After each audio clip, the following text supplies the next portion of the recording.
Hello दोस्तों, कैसे हैं आप लोग। उम्मीद करता हूँ आप बढ़िया होंगे और आपकी तैयारी बढ़िया चल रही होगी। सो फाइनली समय आ गया, कल से पेपर है ना। कोई बात नहीं, टेंशन लेने की कोई आवश्यकता नहीं है, बिल्कुल भी स्ट्रेस नहीं लेना है। बहुत आराम से, बहुत ईजिली एग्ज़ाम निकल जाएगा, है ना, बहुत आसानी से।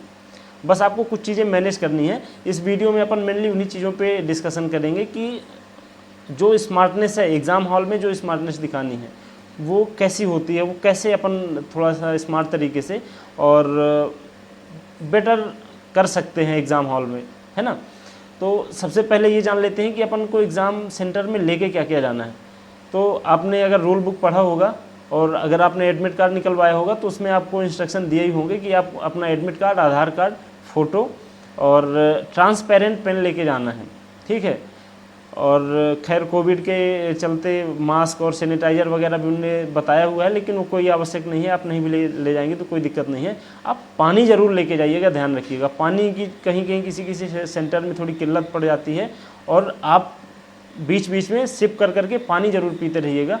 इससे आप एक तो डिहाइड्रेशन से बचे रहेंगे और साथ में जो ब्रेन को ऑक्सीजन की जितनी, चूँकि उस 2 घंटे में ऑक्सीजन बहुत ज़्यादा, ब्रेन की जो डिमांड है ऑक्सीजन की वो बहुत ज़्यादा बढ़ जाती है, तो वो पानी से पूरी हो पाएगी। तो पानी अपन को बिल्कुल रखना ही रखना है, ध्यान रखिएगा, ठीक है। तो फाइनली अपन कुछ चीज़ों पे डिस्कशन कर लेते हैं कि आखिर एग्ज़ाम सेंटर में, एग्ज़ाम हॉल में कैसे क्या चीज़ें मैनेज करनी रहती है। क्योंकि कभी कभी ऐसा होता है हमारी तैयारी बहुत अच्छी रहती है लेकिन वो 2 घंटे हम ठीक से मैनेज नहीं कर पाते हैं तो हमको नुकसान हो जाता है। तो सबसे पहले अपन ये देखेंगे कि दिमाग में एक स्ट्रक्चर बना लेंगे, एक पहले से ही एक अनुमान लगा लेंगे कि हमारे पास 100 क्वेश्चन है और 120 मिनट का टाइम है, जिनमें से 65 क्वेश्चन वो हैं जिन पे अपन को पेन चलाने की ज़रूरत है, जिन पे थोड़ा सा समय ज़्यादा लगेगा। उन 65 क्वेश्चन को कितना जो है तो समय देना है, बाकी 35 क्वेश्चन को कितना समय देना है, ठीक। मेरे हिसाब से जो 35 क्वेश्चन अपन करेंगे उनको मुश्किल से मुश्किल 20 मिनट पर्याप्त है। बाकी के जो 100 मिनट बच रहे हैं वो 100 मिनट में अपन 20 से 25 मिनट निकाल लेंगे आखिरी में रीचेक के लिए। बाकी जो बचेंगे लगभग 75 से 80 मिनट, उनसे ये 65 क्वेश्चन करेंगे। अब इन 65 क्वेश्चन जो मैथ रीजनिंग के हैं, इनमें अपन को ये देखना है जो एकदम ईजी क्वेश्चन है उनमें ईजिली बहुत फास्ट निकलना है, क्योंकि समय बचाना भी है। क्योंकि कुछ क्वेश्चन ऐसे आएंगे जो आपको फंसाएंगे।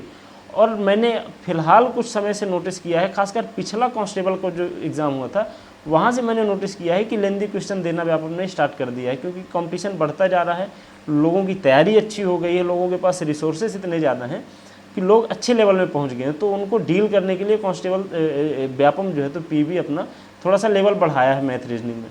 तो अपन को चीज़ें थोड़ा सा मैनेज करनी है, ठीक। ये तो सबसे इम्पॉर्टेंट है कि टाइम मैनेजमेंट अपन को करके चलना है। अपन को किसी क्वेश्चन में अगर ज़्यादा समय लग रहा है वहाँ पे फंसना नहीं है, ध्यान रखिएगा। अगर ज़्यादा समय लग रहा है उसको स्किप कर देना है। वो एक क्वेश्चन वो सिलेक्शन दिलाने के लिए नहीं बल्कि सिलेक्शन रोकने के लिए रखा गया है। आपको समझना है कौन सा क्वेश्चन सिलेक्शन दिलाने के लिए है और कौन सा रोकने के लिए रखा गया है, ठीक। तो जिस भी सवाल में आपको लगे कि टाइम ज़्यादा लगेगा, ये कि आपने 1-1.5 मिनट समय दे दिया, इसके बाद भी कुछ आपको आउटपुट नहीं दिख रहा है तो आप उसको स्किप करके आगे बढ़ेंगे, ठीक है। तो ये चीज़ें मैनेज करनी है। यही है असली स्मार्टनेस कि हमको पता हो कौन सा क्वेश्चन फंसाने के लिए है और कौन सा आगे बढ़ाने के लिए।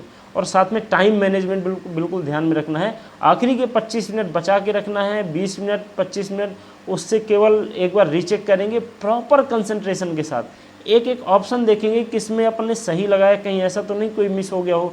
और मैं गारंटी लेता हूं अगर आपने इतना कर लिया तो आपकी एक्यूरेसी बहुत शानदार रहेगी और आप 1-2 नंबर जो आपके कहीं कट सकते थे वो बिल्कुल भी नहीं कटेंगे। ये मेरा खुद का एक्सपीरियंस है, मैंने बहुत सारे एग्ज़ाम में देखा है कि अगर अपन ने थोड़ी सी भी निगाह इधर उधर की है कि थोड़ा भी फोकस हटा तो नुकसान पक्का है, ठीक है। ये चीज़ ध्यान रखना है। और हाँ, अब दिमाग में ये चल रहा होगा कि आखिर हम टारगेट कितना बना के चलें, हमारे लिए सेफ स्कोर क्या हो सकता है। देखिए इस बार 2 चीज़ें हैं। पहला ये कि फिजिकल के नंबर कर दिया है, 50-50 का रेशियो है। और दूसरा ये कि पहले जो 5 गुना बच्चे बुलाता था फिजिकल के लिए, अब 7 गुना बुलाना है। 7 गुना बुलाएगा तो ऑब्वियसली कट ऑफ 1-2 नंबर कम जाएगा। बस केवल इतना ही रिलैक्सेशन है, बाकी कट ऑफ में ज़्यादा डिफरेंस नहीं आएगा क्योंकि फिजिकल इसके अगले स्टेज में है। जो फाइनल कट ऑफ है वहाँ पे वेरिएशन तगड़ा मिलेगा। तो जिनका फिजिकल, जिनका थोड़ा सा कमज़ोर है, वो बिना कुछ सोचे समझे 80 प्लस का टारगेट लेके चलें, किसी भी कैटेगरी के हों, जिनका फिजिकल कमज़ोर है, जिनका ये कि फिजिकल एवरेज है, वो अच्छा कर ले जाएंगे, 60-70 नंबर 75 नंबर फिजिकल में खींच ले जाएंगे, 70 नंबर तक वो अपना जो है तो पिछले साल का जो कट ऑफ गया था फाइनल, जैसे यूआर का गया था 80.62 के आसपास गया था, ओबीसी का 77, ईडब्ल्यूएस का 73.54 ऐसे कुछ गया था। तो आप उसी कैटेगरी से उसी रेंज में आपको जो है तो सेफ स्कोर मान के चलना है। अभी कट ऑफ का कोई आइडिया नहीं लगाया जा सकता, क्योंकि अभी एक भी दिन पेपर हुआ नहीं है, किसी के मार्क्स पता नहीं चले हैं, तो आप कट ऑफ के चक्कर में बिल्कुल भी मत पड़िएगा। कुछ दिन पेपर हो जाए, इसके बाद एक जनरल आइडिया दे सकते हैं। हाँ, हम सेफ स्कोर की बात कर सकते हैं। तो जिनका फिजिकल कमज़ोर है वो 80 प्लस सोच के चलें कि हमको 80 प्लस टारगेट करना है। जिनका फिजिकल अच्छा है और थोड़ा स्कोर फिजिकल में वो जो है तो खींच सकते हैं, वो बस यूआर वाला अगर है तो वो 80 मान के चले, उससे 2 नंबर कम 3 नंबर कम ओबीसी और ईडब्ल्यूएस वाला, उससे 2-3 नंबर कम एससी वाला और उससे 2-3 नंबर कम एसटी वाला, इतना फ्रेमवर्क बना लें। फिर भी मेरे हिसाब से ये मेरा मानना है कि किसी भी कैटेगरी को 75 तो उनको टच करना ही करना है, अगर सेफ रहना है तो।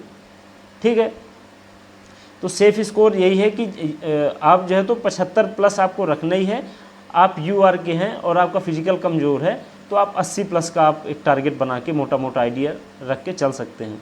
ठीक है, और सबसे इम्पॉर्टेंट कि तुक्का कैसे लगाना है। तो तुक्का कोई मजाक नहीं है, तुक्का भी अपने आप में एक वैज्ञानिक विधा है, साइंटिफिक तरीके से तुक्का लगाया जाता है। किसी ने पिछले वीडियो में कमेंट किया था कि 100 क्वेश्चन हैं तो 25-25 क्वेश्चन मतलब ऐसे होंगे, 25 का ए होगा, 25 क्वेश्चन का आंसर बी होगा, सी। ऐसा कोई कहीं नियम नहीं है, कुछ भी नहीं होता है। डी बहुत कम क्वेश्चंस के आंसर होते हैं, जहाँ पे ऐसा होता है उपरोक्त में से कोई नहीं या उपयुक्त सभी, वहाँ पे डी ऑप्शन के चांसेस ज़्यादा रहते हैं। मैंने पर्सनली अनुमान किया है, अनुभव किया है कि आप या तो बी लगाएं या तो ए लगाएं। आप बी लगा सकते हैं मेरे हिसाब से। तो जितने आपके बिल्कुल ब्लैंक क्वेश्चन हैं, जिनमें आपको कुछ पता ही नहीं है, जिनमें बिल्कुल कुछ भी गेस नहीं कर सकते हैं, उन सब में या तो ए लगाएं या तो सब में बी लगाएं। जिनमें आपको थोड़ा सा डाउट है उनमें आप अपने हिसाब से, अपने जो है तो स्वविवेक से आप अपना कोई आंसर लगा सकते हैं। लेकिन जिनमें आप ब्लैंक हैं उनमें सब में या तो ए लगाना है या तो बी। मेरी सलाह यही कि आप बी लगाएं, और ऐसा नहीं करना किसी में ए लगा दिया, किसी में बी, किसी में सी, ऐसा नहीं, सब में एक ही लगाना है, तब आपको तुक्के का असली जो है तो रिजल्ट दिखेगा, है ना। तो ये कुछ चीज़ें हैं जो आपको एग्ज़ाम हॉल में मेंटेन करनी है।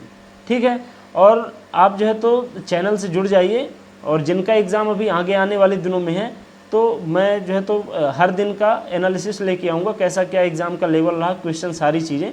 और जिनको पर्सनली कोई दिक्कत होती है तो आप कमेंट में डाउट करिए, मैं सबके रिप्लाई करता हूँ। मैं कोशिश करूँगा कि जितनी मैं कर पाऊँ हेल्प, ज़्यादा से ज़्यादा आपकी हेल्प करूँगा। आप चैनल से जुड़ जाइए, सब्सक्राइब कर लीजिए, वीडियो वगैरह को शेयर करते रहा करिए। ठीक है, ताकि मुझे भी मोटिवेशन मिले, और चैनल से जुड़ ही जाइए। जिनका आगे आने वाले दिनों में एग्ज़ाम है, मैं अच्छा कंटेंट लाऊंगा। मैं आपको पढ़ा जरूर नहीं सकता, क्योंकि पढ़ाने का स्कोप बचा नहीं है। आपके पास भी टाइम नहीं है कि आप किसी से जो है तो यूट्यूब में या कि ऑनलाइन अब आप पढ़ें। आपने जितना पढ़ा है उसी का रिवाइज़ करने का समय है।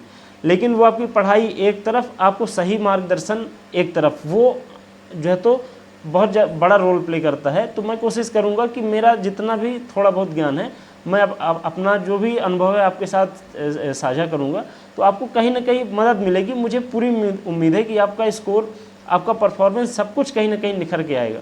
तो आप चैनल से जुड़ जाइए, ठीक है, और अपन लगातार मिलते रहेंगे। और जिनका कल एग्ज़ाम है उनके लिए ऑल द बेस्ट। बढ़िया से आप जाइए, एकदम रिलैक्स होके जाइए, किसी के बहकावे में, डरावे में नहीं आना है। आप एकदम आराम से, पर्याप्त समय है, आप रिलैक्स होके पेपर दीजिए, आपका स्कोर अच्छा जाएगा। ऑल द बेस्ट, है ना। जय हिंद।